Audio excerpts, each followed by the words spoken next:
Sinabi ni Saint Martin na nakalagay dito sa baso, everything, even sweeping, scraping vegetables, weeding a garden, and waiting on the sick would be a prayer if it were offered to God. No, isa pong magandang sinabi to ni Saint Martin de Porres. No? Lahat pong ginagawa natin, kung ialay natin, nagiging isa pong panalangin. No?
Lord, maraming salamat po sa nandito. Pagpapasalamat namin na nandito ulit kami ngayong gabi para sa iyong mga program. Ina Espiritu Santo, pagkaloob po sa amin ang pagmamahal, ang pag-aanda, mga tutulad nito. Marami kami maisapuso at maisabuhay sa mga matututunan namin mula kayo. Maraming pong salamat, Panginoon, sa presensya ng bawat isa. Maraming pong salamat sa grupo nito. Maraming pong salamat sa mga nakikinig online. Maraming pong salamat sa biyayang ito. Panginoon, patubayan po ang bawat isa sa amin sa punang aming panginoon. Ano man po ang nararamdaman ng bawat isa sa amin, Panginoon, pakinig. Magkaroon kami ng kagalitan sa isip, sa katawan. Maraming salamat, Panginoon, at salamat namin sa gabi ito. Thank you, Jesus. Thank you, Lord God, for the intercession of Mama Mary. All this we pray and give you, Father, whose name you name. Father, Son, okay, kasi may ang magbabasa ay si Brother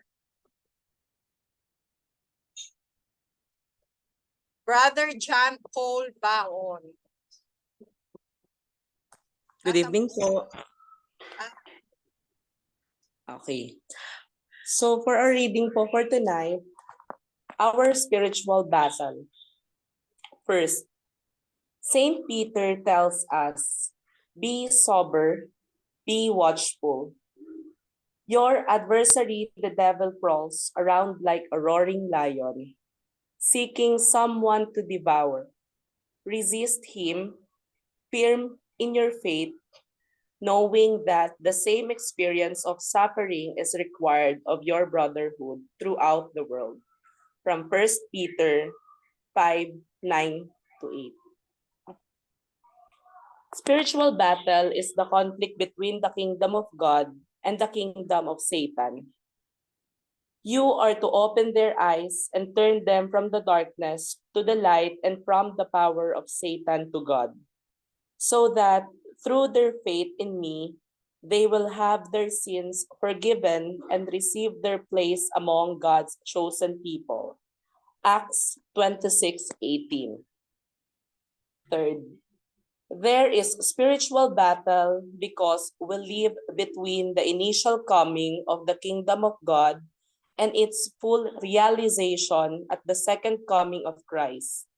The kingdom of God is present but not yet fully realized. No, it is not Beelzebul, but God's Spirit, who gives me the power to drive out demons, which proves that the kingdom of God has already come upon you. From Matthew 12:28. Fourth, the kingdom of God is not yet fully present. This means that we still await its full realization at the second coming of Jesus. Jesus answered, "The man who sowed the good seed is the Son of Man.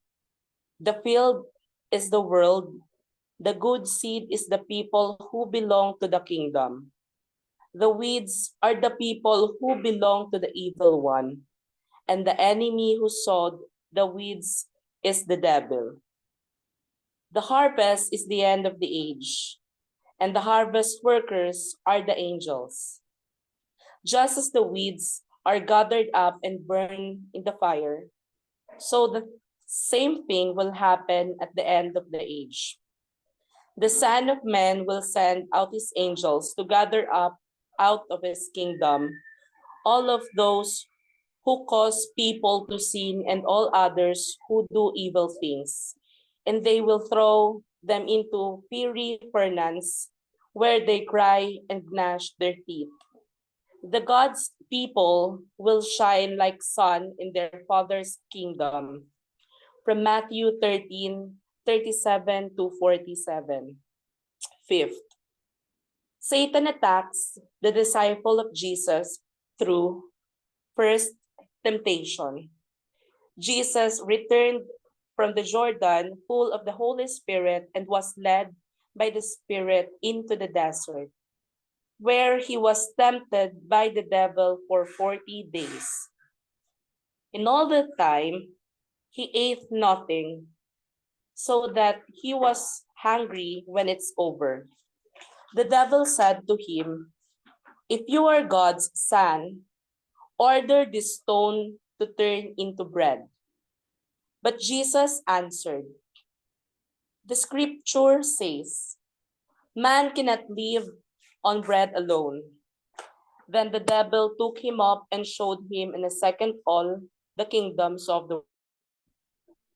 "I will give you all this power and wealth," the devil told him. "It has been handed over to me, and I can give it to anyone I chose. All this will be yours, then, if you worship me."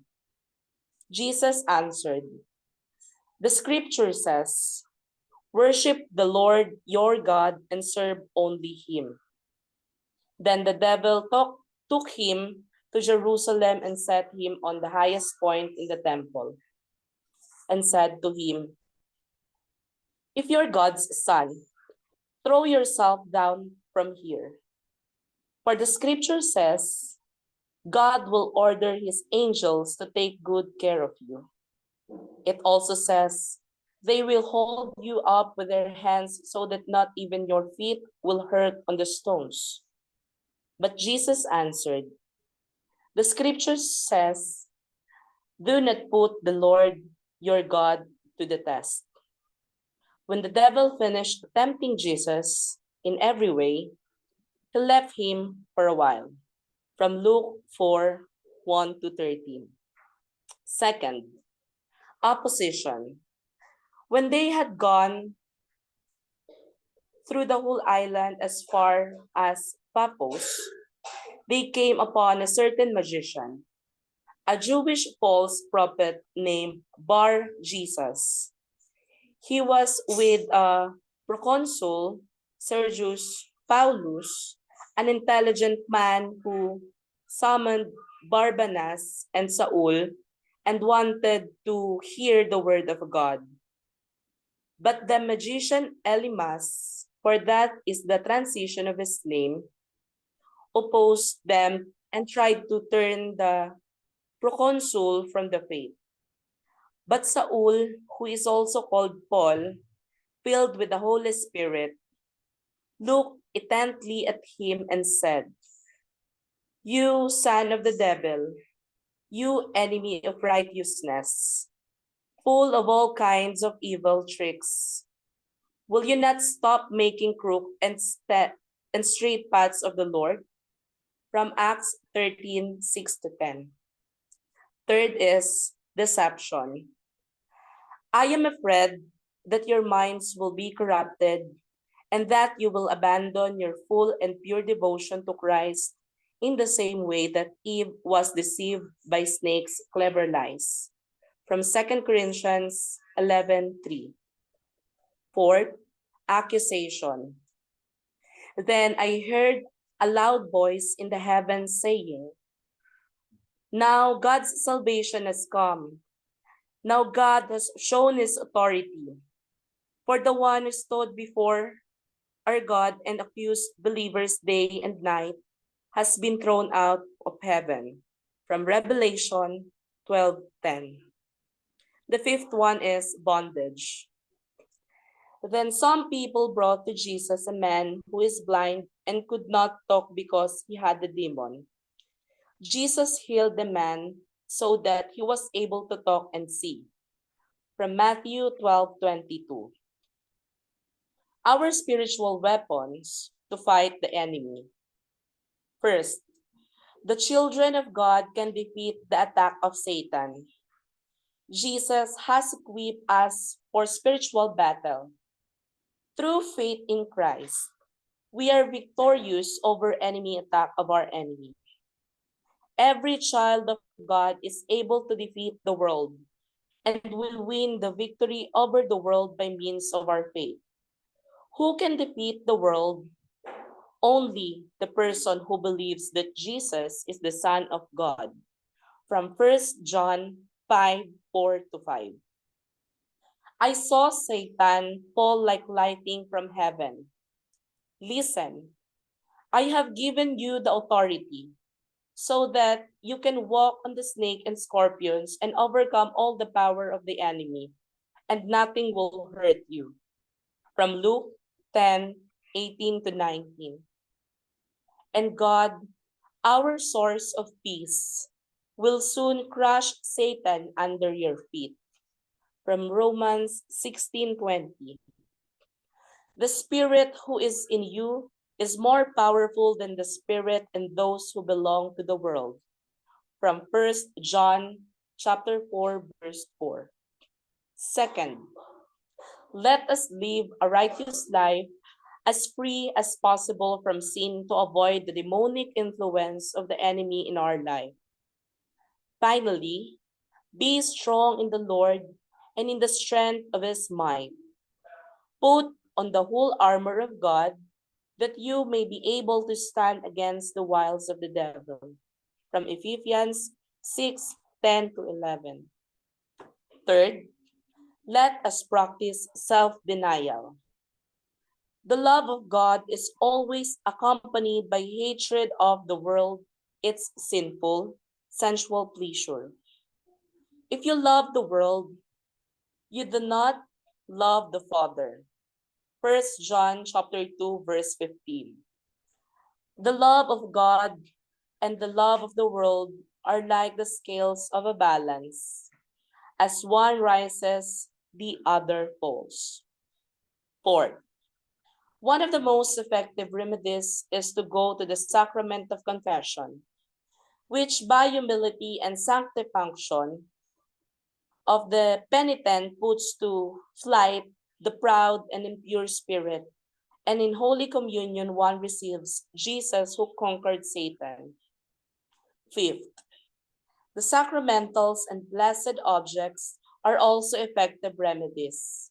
Because of the prayer said by the Church when blessing them, the prayer of blessings say that you may become water exercise to put to flight every power of the enemy, and that you may be able to eject and overthrow this enemy himself together with the apostolate angels. Saint Teresa of Avila had confidence in holy water, and rightly so, since the Church impart to it the power of putting the devil to flight, but the use of such blessed objects should be done in the spirit of faith, of humility, and of confidence. 6. The crucifix and the sign of the cross are terrifying to the devils who was conquered by the cross. And on that cross, Christ freed himself from the power of the spiritual rulers and authority. He made a public spectacle of them by leading them as captives in his victory procession. From Colossians chapter 2, verse 15. The evil spirit is afraid of the calling of the holy name of Jesus, which, on the promise of Jesus, possesses a wondrous power for putting the devil to flight. They will drive out demons in my name. From 1 Mark chapter 16, verse 17. The saints make the sign of the cross at the moment of temptation, command the tempter to bow down and adore Jesus. That in the name of Jesus, every knee should bow of those that are in heaven, on earth, and under the earth. From Philippians chapter 2, verse 10. Number 7. Prayer and fasting, as Christ has told us, that there are devils who surrender only to this means. Only prayers and fasting can drive this kind out. Answered Jesus, nothing else can. From Mark chapter 9, verse 19. The calling of the name of our spiritual mother, Mary. I will make you and the woman hate each other. Her offspring and yours will always be enemies. Her offspring will crush your head, and you will bite his heel. From Genesis chapter 3, verse 15. Then a great and mysterious sight appeared in the sky. There was a woman whose dress was the sun and who had the moon under her feet and a crown of 12 stars on her head. From Revelation chapter 12, verse 1. Number 9, calling on the blood of Jesus, they conquered him, Satan, by the blood of the Lamb. By Revelation chapter 12, verse 11. The blood of Jesus, his Son, purifies us from every sin. From 1 John chapter 1, verse 7.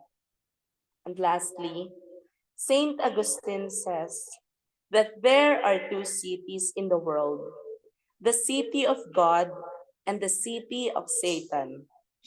The more completely we give ourselves to God, the more surely we escape the city of Satan.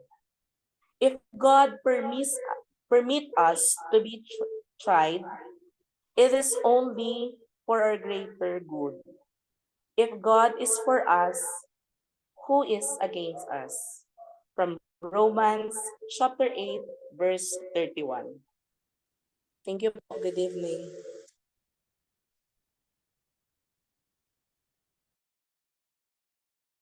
Thank you, Brother John. Bishop, nakamute po kayo. Sige. Okay. Okay na po. Narinig niyo po ako? Opo, malinaw po. Sige po, no? Thank you na, Brother John Paul. Alam niyo po si John Paul, maraming gifts na binigay si Lord dyan eh. Una, kita niyo kung magbasa, no? Clear, no? Tapos loud enough, no? Tapos dahan-dahan, no? Magandang gifts ni ano yan ni John Paul, no? Nakikita natin yan. Mas magaling pa siya mag-facilitate ng prayer meeting, Bible sharing every Saturday. Magaling siya mag-MC. Magaling din mag-share. Nung last sharing niya last Saturday, may mga sharing siya. Noon ko lang narinig. No? Pero tama, no? Tama, oo. Kaya yun ang maganda sa ating mga Bible study sharing. May mga insights tayo at may mga sinasabi ang Panginoon sa atin na bago sa ating pandinig o sa ating kaalaman, o kung alam naman natin, binibigyan ni Lord ng panibagong anggulo, no? Para lumalim ang pangunawa natin at nang sa ganun ay maganda ang ating relasyon kay Lord, no? Kasi ang goal naman, ng aim ng ating Bible study is to be close to Jesus, no? Ever close to Jesus, no? Union with Jesus, no? So hindi lang po to head knowledge, no, kundi heart knowledge, no, maging malapit tayo kay Jesus, no. Kaya may programa nga po yung San Martin de Porres Church. Pinick up nila yung suggestion at nilaliman nila, no. Next year magkakaroon sila ng training, pag-aaralan yung catechism ng Catholic Church. Tapos hopefully after 5 years may magpare. Kasi yun po training 5 years, no? May magpare, tapos mga iba naman siguro kung di magpare, maging katekista. O mga iba maging partner ng mga elders, no? Magkakaroon na po ng mga kahalili, no? Parang second batch. Kumbaga si St. Paul, kahalili niya si St. Timothy. No? Kasi bata si St. Timothy, tinrain niya. No? Yun nga pumalit sa kanya, no? Tapos sila St. Timothy nag-train. Kaya tuloy-tuloy ang simbahan, no? Ang pagkalat ng simbahan, no? Kumbaga si Saint John the Evangelist, ang kanyang tinrain ay Saint Ignatius of Antioch. Siya po yung kahalili ni Saint John the Apostle. Minartir siya, pinakain siya sa leon. Gusto ng mga Kristiyano na iligtas siya. Pero sabi niya, wag na. Kasi gusto ko na makaharap si Jesus sa langit, no? Si Saint Ignatius of Antioch ang nag-coin ng word ng Catholic. No? Kasi sa early church, ang tawag sa mga Katoliko ng Kristiyano. Pero dahil worldwide na, so nag-isip siya ng pangalan, worldwide pangkalahatan na, universal. Kaya si Saint Ignatius of Antioch, ang tinrain ni Saint John the Apostle, ang gumawa ng salitang Catholic. No? Ganon. Binase din niya yun sa Romans 1:8, no? Kasi sa Romans 1:8, sinabi ni Saint Paul that the faith of the Roman Church is known already to the whole world. Kaya Roman Catholic Church, no? Romans 1:8, no? Ayun po basis ng ng Roman Catholic Church, no? Ng sulat ni Saint Paul sa Romans chapter 1 verse 8. Ngayon, yung topic po natin last time, spiritual enemies. No? Yung last time na sinare ko sa inyo, spiritual enemies. Ngayon naman, ang gusto ko i-share sa inyo, lalaliman ko ng konti, spiritual battle. Kasi talaga nasa spiritual battle tayo, no? Between the kingdom of Satan and the kingdom of God. Dahil nag-aaway ang kingdom of Satan at kingdom of God, nagkakaroon ng battle, nagkakaroon ng conflict. And dahil na kay Jesus tayo, kasama tayo sa battle na yan. Pero tapos na yung giyera, tapos na. Tapos ng giyera, parang wina-wipe out na lang, no? Kumbaga sa Israel tsaka Hamas, tapos na yung giyera doon Dahil na-wipe out, na-paralyze na yung Hamas. Ang ginagawa ng Israel lang parang wina-wipe out at yung mga iba pang skirmishes, no? Ganoon din po tayo, tapos na ang giyera. Tinalo na Jesus si Satan. Noong namatay siya sa krus, natalo na. Ito ngayon, yung parang lang, wina-wipe out. Kaya lumalaban pa si Satanas Kumbaga sa ating history, nung dumating si MacArthur noong 1944, October 1944, tapos na yung giyera. Oo. Pero tumagal pa hanggang 1945 kasi may mga Hapon nagtago sa bundok, hinahanap pa ng mga sundalo. So tapos na yung giyera natin, World War II, noong 1944. Pero completely na wipe out noong 1945. So ganun din yung Kingdom of God. Yung Kingdom of God, tapos na yung giyera. Dahil tinalo ni Satanas eh. Pero ang huling ano nito, parang tapusin na ni Jesus lahat sa second coming niya. In the meantime, dahil kasama natin si Jesus sa kingdom of God, meron tayong kaaway, spiritual enemies, no? The world, the flesh, and the devil, no? Sa 1 John 2:15. Ayun po mga kaaway natin. The world, the flesh, and the devil, no? Ngayon, alam mo yung tactic ni Satanas, nabanggit ko rito, ang tactic niya 5, no? Ang tactic niya, through temptation. Alam natin yan, tinutukso tayo na gumawa ng masama. No? Alam natin yan. Pangalawa, opposition. Ang opposition, ito yung, halimbawa, nung sa San Martin de Porres Church tayo, marami nag-o-oppose na magkaroon tayo dyan ng community. Ang dami nag-o-oppose. No? Trabaho ni Satanas yan, i-oppose na yung trabaho natin. No? Ino-oppose niya. No? Pero ayun, tactic niya ni Satanas, ino-oppose niya. Pangatlo, deception. Niloloko tayo. Niloloko tayo. Kala na natin salita ng Diyos, pero salita pa rin sa Satanas. Parang nalimbawa ko sa inyo nung exorcism, nung pupunta kami sa sa Santa Mesa, yung bata, ang sinabi ko po sa inyo nung hindi natutulog, hindi kumakain, basa ng Bible. Niloko siya ni Satanas, deception eh. Akala ng mga kapatid niya, pamilya niya, na-possess ng demonyo. Sabi ko, hindi, niloko lang yan. Kulang lang yan. Ano sinabi ko sa kanya? Sabi ni Jesus, kumain ka na raw. Ba, sabi niya, tama ba? Oo, sabi ko, kumain ka na. Sabi ni Jesus, huwag ka magbabasa ng Bible ng buong araw. 15 minutes lang. Ayun ba sinabi ni Jesus? Oo, ganyan. Tapos pangatlo, sabi ni Jesus, matulog ka. Gumaling na siya. Kasi na-deceive siya, na-deceive. No? Akala niya, boses ng Diyos, pero hindi boses ng Diyos, no? Halimbawa, isa ring pag-deception ng demonyo, buong araw na sa simbahan ka. Kunyari, nanay ka o tatay ka, buong araw simbahan ka. Deception yun. Bakit? Akala mo dahil maganda ginagawa mo buong araw eh. Pero sabihin ng pari sa'yo, uwi ka sa bahay nyo. Bakit? Magluluto ka ng pagkain para sa mga anak mo. Ayun, gawain Diyos yun. Magluto ka ng pagkain, magluto ka ng breakfast, maglinis ka. At yung lalaki, maghanap buhay ka.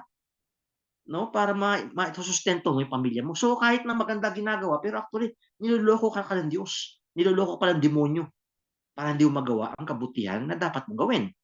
Kaya yung mga gawain natin bilang may asawa o bilang single o bilang pare, kailangan klaro yan. Kung di klaro yan, lulukohin tayo ng demonyo. Akala natin ginagawa natin yung gusto ng Diyos, pero hindi. Dahil yung demonyo, niloloko tayo. No? Kaya mahalaga po yung meron tayong mga spiritual advices, no? Sa mga nakakatanda, no? Ganun, no? Ika-4, accusation, ina-accuse tayo. Maling, accusation, hindi tama yan eh. Kung ano mga, kumbaga sa atin, chinichismis ka, kung ano mga binibintang sa'yo, para ma-distract ka. Ma-distract ka, magalit ka, tumigil ka na sa ginagawa mo kay Lord. No? Ina-accuse ka para itigil mo na yung trabaho mo kay Lord, no? Ayun ang ginagawa ni Satanas. Tapos, yung ikalimang style niya, binabandage. Yung bandage para kang ginagapusan, tinatalian ka, ginagawa kang islabo. No? Sinabi ni Jesus, sin is a slavery, no? So, kung nagkakasala tayo at lumalalim ang ating pagkakasala, nagiging bandage yan, no? Natalian tayo, no? Kaya yung ating mga gawain sa Panginoon na hindi nagiging epektibo dahil naka-bandage tayo sa kasalanan. O hindi tayo nagkakaroon ng spiritual awakening dahil meron tayo spiritual bandage. No? Ganun. Minsan meron akong pinuntahan, may dinasalan ako ron eh. Isang bata na na nagka-dengue. Lumapit ako, pinag-pray ako. Sabi ko sa tatay niya, "Halika, sama ka sa akin sa pag-pray natin." Ano siya, member pa siya ng isang charismatic group. Sabi sa akin, "Father, hindi ako magpagdasal kasi may kasalanan akong dinadala." O sabi ko, "Di kumpisal mo." So, nag-umpisal, ngayon malaya ka na. Kilos ka uli, no? Kasi yung ginagawa ni Satanas, nagkakaroon tayo ng bandage sa kasalanan para hindi tayo kumilos para kay Lord. Hindi ako makapag-commit kay Lord kasi nagkasala ako. Hindi mag-umpisal ka. Tapos tuloy uli, no? So, in ang way ni Lord, no?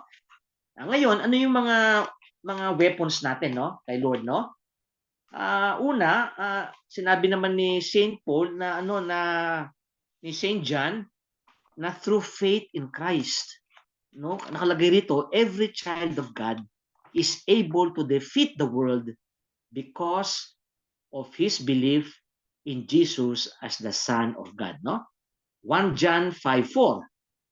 Tapos sa Romans 16:20, and God, our source of peace, will soon crush Satan.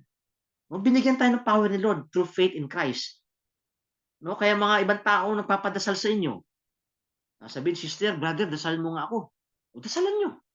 Kasi binigyan kayong power ni Jesus eh.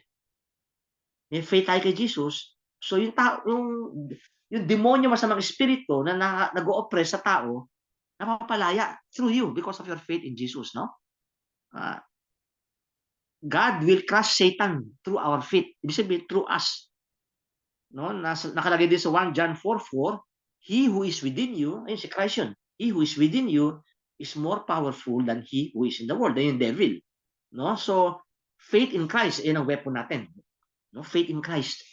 Kaya pa nangihinga tayo sa panampalataya, Lord, increase my faith. Kasi faith in Christ will defeat the enemy.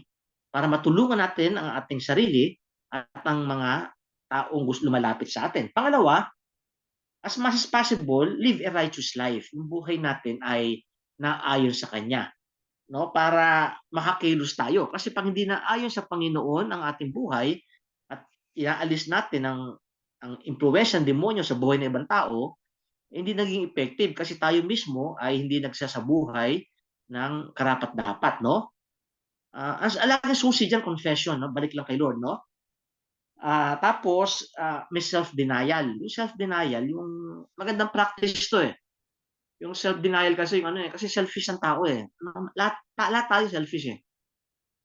Kaya self-denial, kaya unti-unti kaya meron Lent. May mga fasting, hindi mo masama yung halimbawa, kakain ka ng ng kaya mo isang buong lechon. Oo, kakain mo dahil masarap isang lechon eh. Oo. Gawin mo kalahati lang. No? Nagkaroon ka, parang hindi mo maano yun. Oo. Kunyari, uminom ka ng beer. Oo. Gawin mo isang boteng beer lang. Oo. Kung ikaw mahilig kang mag-shopping, di bawas-bawasan mo. May self-denial para nakapractice mo. Kasi ang demonyo, tinatrabaho niya yung ating pagiging makasarili, yung ating selfishness, no? Asikasuhin mo sarili mo, asikasuhin mo sarili mo. O, ganun naman. So dapat lang may self-denial tayo, no?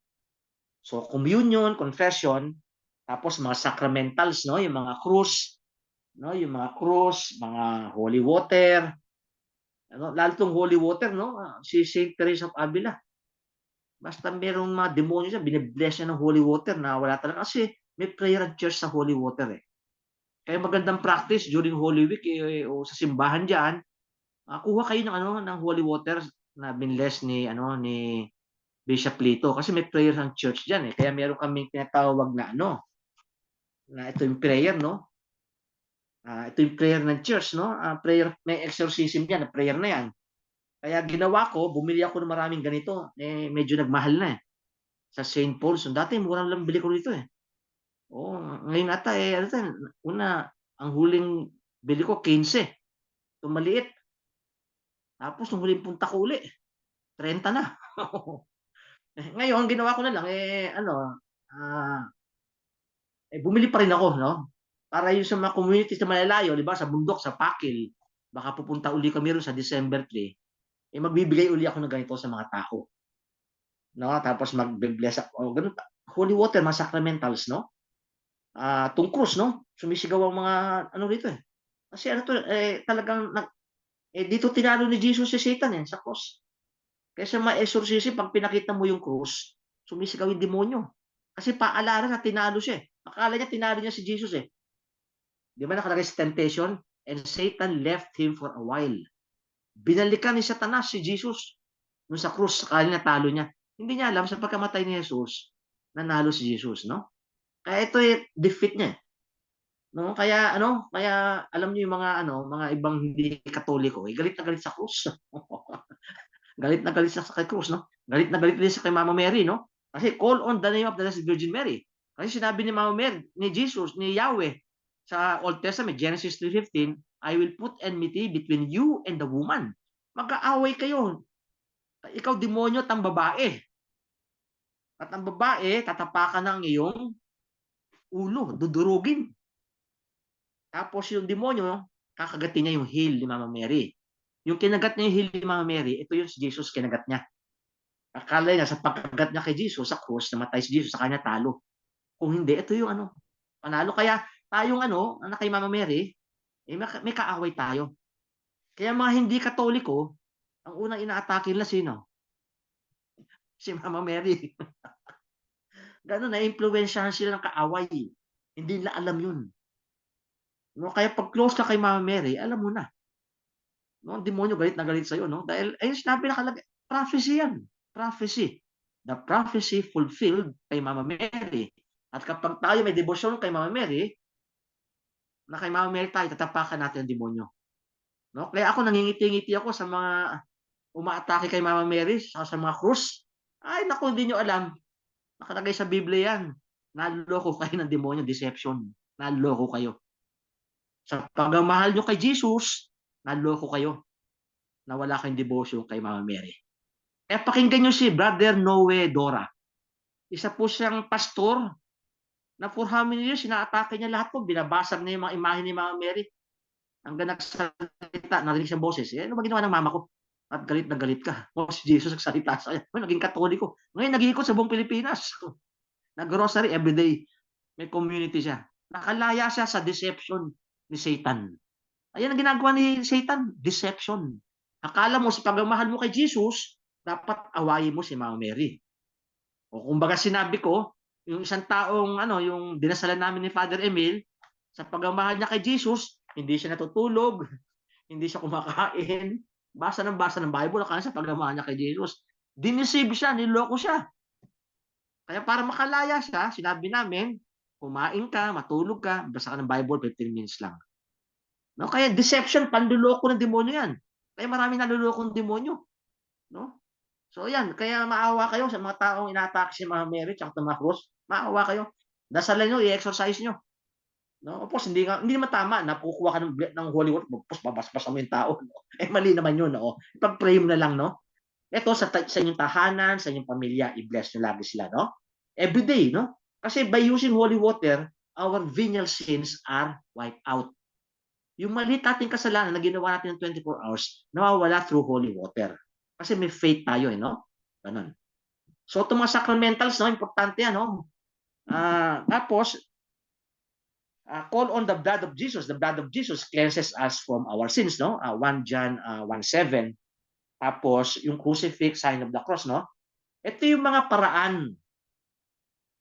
Pag may mga tao kayo, dahil hindi naman lahat kayo na-reach out ng mga pare, kasi maraming, lalo yung mga Pilipinas, no? Mga sinasapian, mga demonyo, kayo na mismo. Kaya tayo may Bible study tayo, may Bible sharing. Kayo ay mayroong weapons. Meron kayong spiritual weapons. Ang ginagawa ng demonyo, sinasabi, wala kayong ganyang weapons. Meron kayo. No? Kumbaga sa sundalo, nakakita ko ba ng sundalo na walang armalite, o walang revolver, o walang grenade launcher, no? O missiles. Mga weapons yan eh. Ganon din po sa ating pananampalataya. Meron tayong weapons. Meron tayong armalite. Meron tayong 45. Meron tayong grenade launcher. Meron tayong missiles, no? Meron tayong atomic bomb, no? Ang atomic bomb, ayan confession, no? Ayan ang mga atomic bomb natin, confession tsaka communion. No? Ayan ang atomic bomb natin, no? Kasi pinaka-powerful yan. Confession and communion, no? Tapos yung mga, ito yung mga natin, mga missiles, mga armalite natin, mga grenade launchers natin, no? Kaya lahat po tayo na natitipon dito. Kung may mga brothers tayo, sisters na bandage, andalian, tulungan natin. Sabi natin, brother, sister, confession. Yun tayong tawad, the blood of Jesus. Tapos balik ulit. Kasi yung nagagawin ni Satanas eh. Kasi yung ating panlabas, kaya natin yan eh. Dahil marami tayong weapons eh. Pero yung inside natin, dahil siya umatake sa inside kaya through temptation. No? Through bandage. Ngayon, ang weapon natin dyan, confession tsaka communion. Very powerful. Kaya ano yung napakahalaga niyan. Ako, na-share ko na rin sa inyo. No? I go to confession before pandemic once a week, no? Ngayon, minsan, once a month ngayon, dahil wala akong paring nakikita. Although, pa nakikita ko sila, Father Efren, I go to confession, no? Ganon. Ayan po yung pinaka-atomic bomb natin, confession. Kasi the sacrament of Jesus, the blood of Jesus, na-pour out sa sacrament of confession. Lahat ng bandage mo. Halimbawa, may mga memories tayo. Accusation yan, yung mga nakaraan natin. Accusation. Isa sa mga weapon ni Satanas, accusation, no? Ng kanyang weapon, accusation, no? Revelation 12:10, nakalagay dyan, day and night. Revelation 12:10. Day and night, umaga at gabi, 24 hours. Ina-accuse tayo sa ating nakaraan. Kaya sabi ni Jesus, may weapon tayo. Ano weapon natin? Forgiveness. The blood of Jesus cleanses us from our sins. Ngayon, dahil na kay Lord na tayo, hindi na tayo minsan na-accuse ni Satanas ng 24 hours. Minsan paminsan-minsan lang umaatake sa mga isang oras, 2 oras, yung mga memories natin nagawa ating kasalanan, mga pagkukulang natin, mga negligence natin. Accusation yun. Umaatake siya.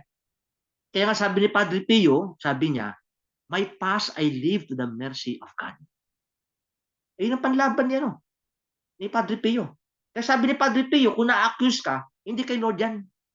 Kung wala kang peace of mind, wala kang joy, sabi ni Padre Pio, hindi kay Lord yan, hindi boses ni Lord yan. Boses siya ni Satanas para mawala ka ng joy, mawala ka ng peace. Dahil gusto ni Lord, magkaroon tayo ng joy. Nakalagay yan sa John 15 verse 11. I have told you this so that my joy, sabi Jesus, my joy may be in you and that your joy may be complete. Pero gusto ni Jesus, masaya tayo, magalak tayo. Tapos tayo mga Kristiyano, malungkot tayo. Bakit? Yung mga nagawa natin sa nakaraan. Ina-accuse tayo lagi. Marami tayong guilt lagi. Pag tapos na yan, naisuko natin kay Lord, bumabalik yan kay Satanas na yan, hindi na kay Lord. Kasi tinatanggalan tayo ng peace, tinatanggalan tayo ng joy. Kaya ang panlaban natin dyan, confession, you call on the blood of Jesus, praying the rosary, sa San Martin de Porres Church, meron kayong devotion sa Mahal Nazareno, tinatanggal ng Mahal Nazareno ang ating makasalanan, ang ating guilt, ating nakaraan, sa Santo Niño, no? Hawak-hawak ng Santo Niño ang mundo para bigyan tayo ng kapayapaan. Hawak ng Santo Niño ang ating buhay. Buong mundo hawak niya. Lalo pa yung ating buhay na may devotion tayo sa Kanya. Ito pa yung mga weapons natin para accuse. Kasi gusto ni Lord magkaroon tayo ng joy sa ating buhay. Magkaroon tayo ng peace. Sinabi niya sa John 14:27, I give you my peace. The peace that the world cannot give and take away. It is my own peace. Ayan ang kapayapaan ni Jesus. Dahil magulo mundo magulo. Kaya sinabi niya, ang mga sumusunod sa akin, bibigyan ko kayo ng kapayapaan. Kasi marami tayong sakripisyo bilang Kristiyano, di ba? Sa ating pagiging makasarili. Oo, sakripisyo yan. Kaya gusto naman ni Lord, hindi man puro sakripisyo ang Kristiyano. Kailangan nyo ng joy. Kailangan nyo ng peace.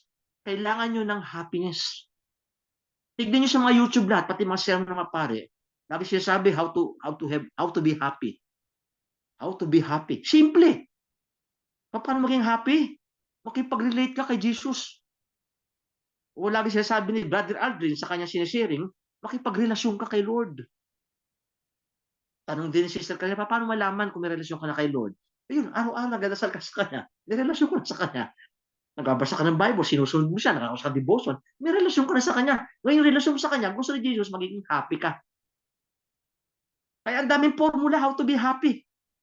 Pero pinakabuod niyan, para ka maging masaya, makipag-ugnayan ka, makipag-isa ka kay Jesus. At ano pa ang pinakamalapit na ugnayan nyo kay Jesus kundi ang communion? There is nothing more personal than Holy Communion. Wala na. There is nothing more personal. Kasi magkaisa na kayo. Sabi nga ni Teresa of Avila na na-share ko sa inyo na ilang beses, isang kandila tayo. Isang kandila si Jesus. Nagkaugnayan, isang apoy na lang kasi nag-merge na. No? Kaya ang ating buhay, nagkakaroon tayo ng peace, nagkakaroon tayo ng joy, nagkakaroon tayo ng happiness, kahit na sa ganitong problema. Kasi yung happiness naman natin dito, hindi perfect. Ang tawag diyan relative lang. Ibig sabihin, hindi talagang ma-achieve yung perfection. Sa heaven, kaya may heaven eh. So pag may mga konti-konti na tayong mga joy, happiness, and peace na sa araw-araw pinapadama sa atin ni Jesus, okay na yon. Yung perfect happiness sa heaven. Kaya pag may namatay nga, tapos nalaman mo yung tao na kay Lord, nalulungkot tayo dahil na-miss natin siya. Pero deep within us, masaya tayo. Bakit? Eh, perfect happiness na yun eh. No? Kaya sa mga kakilala ko na kay Lord, tapos namatay sila, nalulungkot ako dahil na-miss ko sila.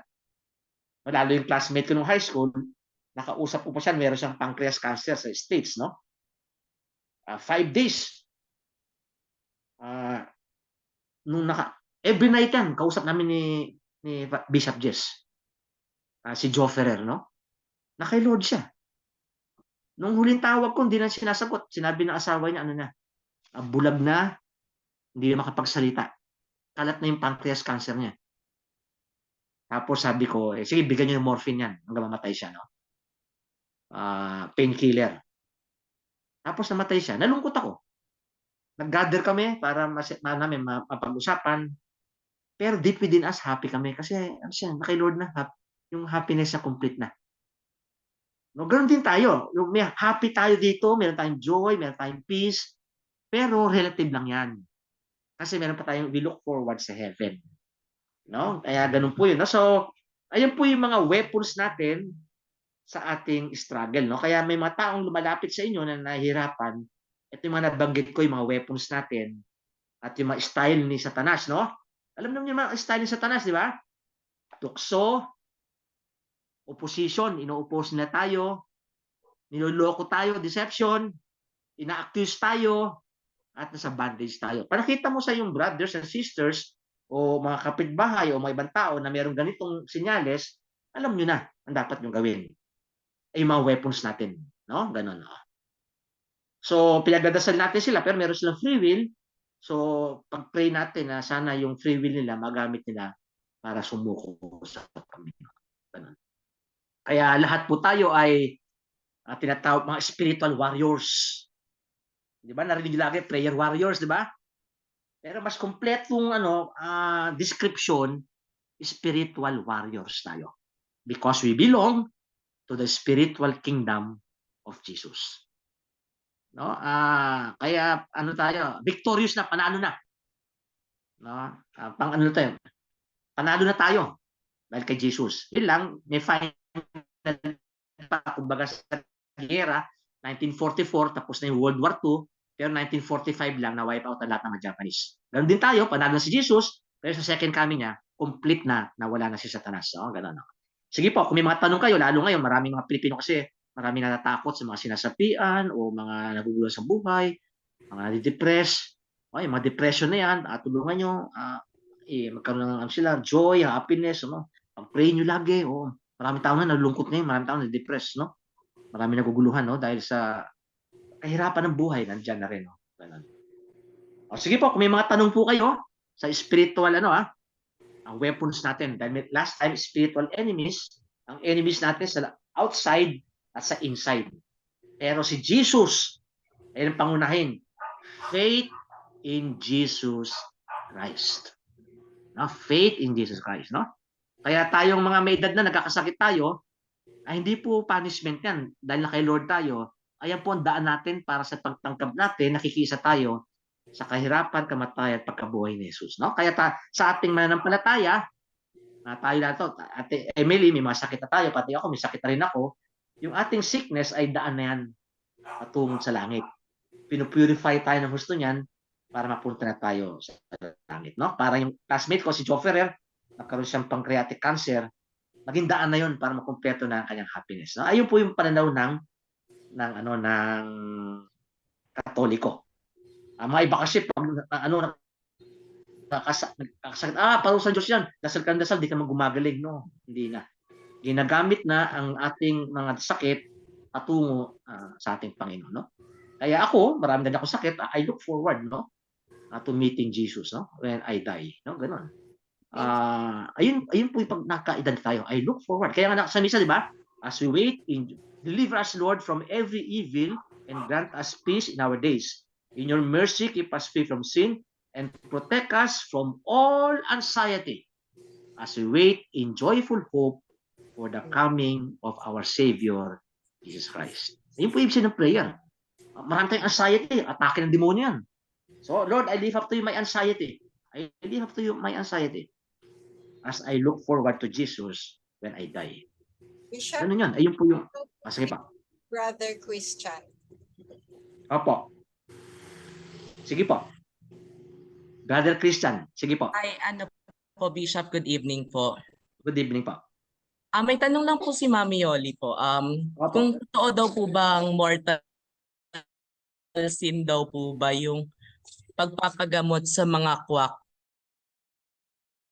doctors po? Kasi yung itong mga question na to, kasi sa aming pag-aaral, no, hindi minsan alam ng may mga albularyo talaga nagpapagamit sila kay Satanas, no? May mga ganyang albularyo, no? May mga klaro yan na experience namin, no? Pero hindi naman sila nagpapagamit kay Satanas. Nagpapagamit sila kay Jesus at gusto lang tumulong sa tao, kaya dinadasalan nila. Kaya mga iba ginagawa, alam niyo mga Latin na mga prayers, ginugupit yan tapos pinapahid nila rito sa tao para gumaling yung tao. Kasi wala sila alam. Ngayon, nadad sila ng mga maling turo.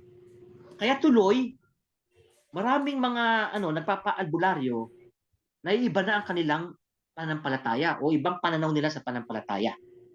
So, ngayon tuloy, kaya ang simbahan, sinasabi ng simbahan, huwag kayong pupunta sa albularyo. Yung mga quack doctors, no? Huwag kayong pupunta dyan. Ngayon, tanong ni Ate Yoli, kasalanan ba yan? Kung alam mo na hindi sapat ang pananampalataya nila, huwag ka nang pupunta ron. I'll give you an example. Nandiyan ba si Bishop Lito? Wala si Bishop Lito. Meron kaming isang kakilala dati, no? Naging pari pa siya ng isang ng kongregasyon. Yes Albularyo. Albularyo, kilala si Father Bolivar? Opo. Oo, marami siyang maling tinuturo, di ba? Yes, yan, spiritista. Spiritista na si Father Bolivar, ha? Pari yun na isang obispo. Yung obispong yun kasi mali tinuturo na. Kaya yung mga tao na pupunta ron, akala gumagaling naman sila. Pero pagkatapos, mabalik yung sakit uli, tapos, iba na yung kanilang pananaw sa buhay. Pero si Father, albularyo. Kasalanan doon, Ate Yoli, magpunta man. Kasi iba na pananampalataya. Halimbawa, tinuturo niya sa mga taong ano ginagawa? Bishop Lito, nilagay ng tali yung mga picture. Ikwento mo nga, ano ginagawa? Bishop Lito. Wala si Bishop Lito. Oo. Bishop Lito? Lang. Okay. Okay, sige. Opo, yan nga po, nakikita ng kasama ko po si Bishop Joe. Makailang ulit po, Antipolo po yon, may sarili po siyang simbahan. Ako naman po ay masyadong tawag po dito, maususo. Kaya habang nakikipag-entertain po si Bishop sa mga bisita at kay yung pari na yon, ako naman po na masyado po akong na-curious po doon sa hagdanan pababa sa ilalim ng altar. So meron pong hagdanan pababa sa ilalim mismo ng altar. Bumaba po ako doon at nakita ko po merong isang kwarto. At sinilip ko po yung kwarto dahil yun po yung nakasalamin sa ilalim po, parang basement. Nakakita po ako na maraming mga literato na nakalagay po sa loob ng garapon. At may mga literatong nakadikit. May nakalagay pa doon, nakalansay daw yun ni Cristo sa isang malaking planggana. At napagtanungan ko po sa kanya mga manggagawa, ay naggagamot daw po siya ng mga mag-asawang nagkakahiwalay o nagluloko. So parang isang mangbabarang o parang isang kung sinong gustong taong gantihan mo, nadudoon po, magbigay ka lang po ng literato niya at ilalagay niya po doon sa ilalim ng altar. Nilalagay niya po sa isang garapon. Meron pa pong nakababad sa langis at meron pa pong mga tinitirikan ng kandila. Marami pa po akong nakita. Okay. Sige po, no? Parang ito lang po sinasabi ko, Ate Yoli, no? Sa mga albularyo, hindi naman nila alam. Ang sinasabi ko sa kanila, isuko natin kay Lord yan dahil may mga gift of healing mga iba dyan eh. Magamit yung healing nyo, magamit ang gift of healing nyo para kay Lord. At huwag mahaluan ng maling turo. Kaya sabi ko, mag-aral sila sa akin. Noong time na yun, minamita akong albularyo ganyan. Yung mga hindi na talaga alam pero gusto lang tumulong sa kapwa. Kaya sinasabi ko, sige, isurrender nyo kay Lord nyo ang gift of healing nyo at tuturuan ko kayo ng tamang turo. Tapos, tuloy nyo, pagka-pray over nyo. Yung parang ginagawa ng mga charismatic, nag-pray over. Tapos, yun ang gagawin nyo na, pray over na kayo. Mag-pray over na kayo. Huwag na kayo gagamit ng mga iba-ibang mga ritual. May mga sumunod naman. So, may mga albularyo na sinukol na kay Lord yung kanilang gift of healing at paggamit sila kay Lord at yung mga maling turo nila ay sinukol na kay Lord. At ngayon, nakipray over sila. Ang ginagawa nila, nakipray over sila. Tapos minamasahe nila yung mga tao. Maganda magpamasahe, di ba? Maganda yung magmasahe. Lagyan ng mainit na langis. Pero kay Lord na yun, oo. Tapos yung mga prayers, sabi ko, huwag na Latin, gawin Tagalog para maintindihan ng tao. Ay nadasalin nyo, magdasal kayo ng Hail Mary. So, isipin, meron silang gift na itama lang natin para maging Kristiyanong pagpapagaling. Kaya kung alam po na ito ng mga tao, hindi nila alam, so kasalanan po yun, no? Kasi po yun pumupunta po kayo sa mga occult. No? Occultism pa yan eh. Pero sa mga albularyong tama na pagtuturo nila, Katoliko na, Kristiyano na, may gagamitin ni Lord yung gift na yun. So tuloy ang pag-pray over nila. Tapos ang kanilang pagpapagaling ay maka-Kristiyano na. Wala nang halong kulto. Sige, may follow-up question nata si Ate Yoli. Okay po. Thank you po, Bishop. Yung next question po ni Ma'am Yoli is yung po. Yung mga pagsunod daw po ba sa pamahiin is mortal sin din daw po ba? Hindi naman. Halimbawa, may mga pamahiin na mabigat ang Halimbawa, hindi ka magkatrabaho dahil may nakita kang pusang naglakad sa harap mo, di ba? Pamahiin yun eh. Mamalasin ka raw, lalo yung pusa itim. On faith is sin. Mali yun, mali, oo. Hindi, so yan, superstitious belief yan. Against the first commandment yan. Against the first commandment ng mga superstitious beliefs, no? Mga pamahiin. Halimbawa, meron kang bata, di ba? Oo, laway-laway, usog-usog. Pero sa minsan totoo kasi yung bata nasa shock, natakot sa mukha ng tao eh. Nagkaroon ng psychological sickness yung bata. Kaya kailangan yung bata i-pray over mo kasi natakot yung bata eh. Kasi stranger yun eh. Oo. So yung superstitious beliefs is sin against the first commandment, yung superstitious beliefs. Pero yung mga superstitious beliefs na naman eh, na hindi naman wala namang halimbawa, may mga superstitious beliefs na Bishop, yung pagpag. Yung pagpag, oo. Yan, mali po yan. Kailangan ipagpag mo, kundi yung kamalasan sa funeral, madadala mo sa iyo. Oo, superstitious beliefs po. Maraming gumagawa niya mga Pilipino. Kasi maling turo sa kanila. Pero yung yung pagpag, parang ganito po yan eh. Kunyari, galing ka sa beer house. Alam niyo, beer house, evil ang atmosphere niyan. Pag uwi mo sa bahay, dala-dala mo yung spirit ng beer house. Hindi ka pagpag. Oo yan. Nadala mo ibang pagpag yung pagpagin mo talaga yung talaga. Yung beer, o galing ka sa prostitution. Kaya dapat pagpagin yun, ibig sabihin ng pagpag sa Catholic teaching, kailangan yun ialis mo sa mo, sa buhay mo. Halimbawa, pumunta ka sa isang kwarto sa motel, nag-hotel ka. Minsan ibang atmosphere eh. Kasi bakit? Ginamit yung hotel ng mga masasama bagay. May mga nag-drugs doon, may nag-alak, may nag-fornication, may nag-adultery. Kaya yung atmosphere ng hotel ay hindi maganda. Kaya minsan kami mga pare, pupunta kami sa mga hotel, binibless namin ng holy water yung room. Ayun na.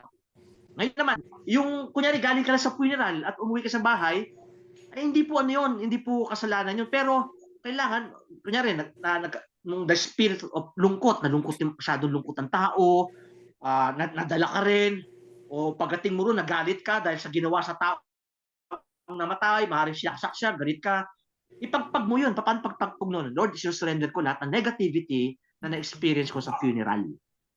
Pero kung sa funeral, maganda experience mo, nagdasal ka ng rosary. Kaya kami nila Father Lito lang, ni Bishop Lito noon, hindi namin ano yan, nung pag meron na burol dyan, walang sugal. Talagang prayer yan. Di ba namatay dyan si Father Jerry? Oh, si Father Jerry namatay dyan, binurol sa San Martin de Porres nung wake niya. Walang sugal.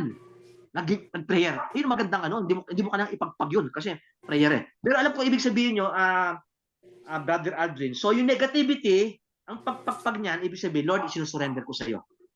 Pero yung bata, yung baby, iaano mo sa, sa kabao kasi baka may sumunod eh. Diba? Oo. Ano po yun? Superstitious belief na po yun. Superstitious belief. Pati po yung bishop yung pagwawalis ng ng mga dumi sa sa bahay. Sa bahay paggabi. Oo, yung gabi sa bahay, nawawala yung parang swerte, no? Parang nagawalis ka sa gabi. Superstitious belief po yun. Sa patay din po. Pagka binurol sa bahay. Pagka binurol sa bahay, hindi na pwedeng bawal linisin yung mga kalat. May ng kalat. Oo. Dapat po linisin yun. Oo, ganun. Oo. So, kaya nga, ganun pong kahalaga yung pag-aaral natin ng Catechism of the Catholic Church. Maraming superstitious beliefs. Yung superstitious beliefs po, against yan sa first commandment. No? Halimbawa, wag kang wag kang maggugupit ng kuko sa gabi. Oo. Malasing ka eh. Sabi ko, una-una, dapat may ilaw kasi talagang susugatan ka. Susugatan ka yan. Wag kang kakain ng buntis ng... Oo, o yung saging, nung kambal na saging, magiging mga po yung mga, ako, mga ganyan, hindi ko na, sa isip ko na lang, hindi ko na pinapansin yun. Pero, halimbawa, yung pag umalis ka na may kumakain pa, dapat iikot mo yung plato. Wala namang kinalaman yung platong yun. Pero, parang hindi na kami mag-away, iniikot ko na rin yung plato ko sa mga probinsya. Kasi may pupuntahan pa ako eh. Magpapaalam ako. Sabi ni Father, ikot niyo po yung plato. Iniikot ko na lang. Although sinasabi ko, walang kinalaman yun, pero para wag sila masaktan. No? Maliit na bagay. Pero sinasabi ko, hindi na kailangan yun. Pero dahil hindi nyo pa matanggap yun, so yung plato, iikot ko para sa inyo. Pero wala pong yan ibig sabihin. So, ganun po yun. So, ganun po yun. Marami tayong pamahiin na hindi man kailangan. Oo, ganun. Pero mga matitinding pamahiin, po rin against the first commandment po yun. Ganun. Time is up. Tuloy po natin to next week. Meron po tayo. Sige. Next week. Sige. Okay. Sana tanong si Brother Alvin, no? Oo. Sige, okay na. Sige, okay po. Sige. Next week na lang. Sige po. Next week. Next week na lang. Kasi yung topic natin next week, mga superstitious beliefs. Sige, okay. So, maganda siguro 1 minute. Maging assignment po sa atin siguro sa Catechism of the Catholic Church, basahin niyo po yung first commandment ng superstitious beliefs. Nandun po yung teaching sa Catholic Church. So sa mga po dyan, sa mga San Martin de Porres Church, basahin niyo po sa Catechism of the Catholic Church yung first commandment on superstitious beliefs. O gagawin ni Bishop Lito, ilagay po niya sa ating chat yung first commandment on superstitious beliefs. Paki-print niyo po ron, Bishop Lito, yung superstitious beliefs sa ating group chat sa Christ Family Prayer Group tsaka sa Armor of Faith. Para next week, pwede natin maganda talakayin ng superstitious beliefs. Okay pa? Okay. prayer po. In the name of the Father, the Son, and the Holy Spirit. Father God, thank you for our family in Christ.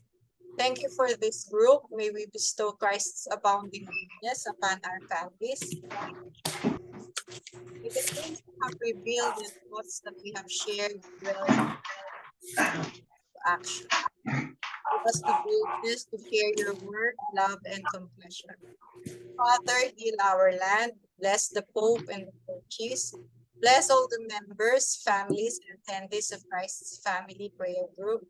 Grant us peace, protection, guidance, provisions, and good health. All these we pray and thank you, Father, in Jesus' mighty name, through the intercession of Mama Mary. The Lord's blessing be upon all of us, the family of Aldrin and Karina, the Armor of Faith, the San Martin de Porres Church, Christ Family Prayer Group. Yung mga may sakit sa amin, Lord, no? Lahat po si Ate Emily, si Brother John, lahat po ng aming mga financial needs para sa aming pamilya, lahat po, Lord, hinihingi po namin. At kapasalamat kami sa magandang nangyari sa aming pista noong linggo. The Lord be with you and with your spirit. Almighty God bless you with every blessing of heaven and earth. In the name of the Father, and of the Son, and of the Holy Spirit. Amen. Okay po, God bless po. God bless. God bless. Salamat po. God bless po sa inyo. At congratulations ulit sa inyong okay, fiesta. Salamat Okay po. po. Okay po, God bless po. Thank you. Bye-bye. Thank you. Thank you. Bye-bye. God bless. Good night.